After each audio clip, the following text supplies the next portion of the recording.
Assalamualaikum warahmatullahi wabarakatuh. Waalaikumsalam warahmatullahi wabarakatuh. Sebelumnya saya di sini akan mengucapkan terima kasih pada kalian yang telah hadir dalam bimbingan kelompok ini. Sebelum memulai bimbingan kelompok, alangkah baiknya kita berdoa. Dimulai. Berdoa selesai. Untuk teman-teman semua, sebelumnya saya di sini akan menjelaskan tentang asas-asas dari bimbingan kelompok ini. Yang pertama yaitu ada asas kesukarelaan, di mana kalian melakukan bimbingan ini tidak terpaksa. Terpaksa tidak? Tidak. Oke, baik. Yang kedua ada asas kenormatifan, di mana ada peraturan-peraturannya.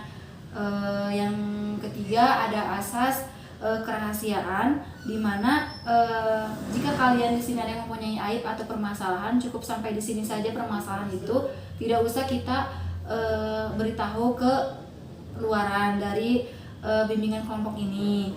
Yang keempat yaitu ada asas kekinian, di mana topik yang akan dibahas pada hari ini yaitu tentang karir. Sebelumnya di sini ada yang tahu itu bimbingan kelompok itu apa? Nggak tahu. Oke. Bimbingan kelompok itu jadi bimbingan yang ada kelompoknya 3-8 orang kayak gitu. Oke. Ya, jadi bimbingan kelompok itu adalah suatu pemberian layanan dari layanan BK yang diberikan oleh seorang konselor kepada konseli. Nah, topik yang akan dibahas pada hari ini kita adalah bimbingan karir. Mungkin pastikan kita tuh kadang sering bingung gitu kalau misalkan kita mau lulus SMA atau SMK, kita mau masuk mana nih? Masuk dunia kerja atau dunia pendidikan seperti kuliah gitu. Mungkin di sini yang pertama, sebelum kita melakukan karir, kita harus tahu dulu nih kalau karir itu apa. Sebelumnya ada yang tahu karir itu apa? Karir itu kayak pekerjaan kita. Ya, karir itu jadi artinya profesi, terus jabatan, pekerjaan yang ditekuni oleh seseorang, dan juga sebelum kita mengetahui karir kita apa, kita harus mengetahui minat dan bakat agar karir kita berjalan dengan lancar. Kayak misalkan nih, kita itu minatnya itu di dunia pendidikan gitu ya, tapi kadang orang tua itu suka pengen ke kamu harus jadi koki kayak gitulah. Jadi kan itu kan jurusannya bertentangan ya. Nah, kita lebih baik merencanakan itu atau planning biar si pekerjaan kita itu nanti yang ditekuni sesuai dengan hati kita, yang dijalanin pun berjalan lancar. Mungkin segitu. Ada yang ditanyakan? Boleh.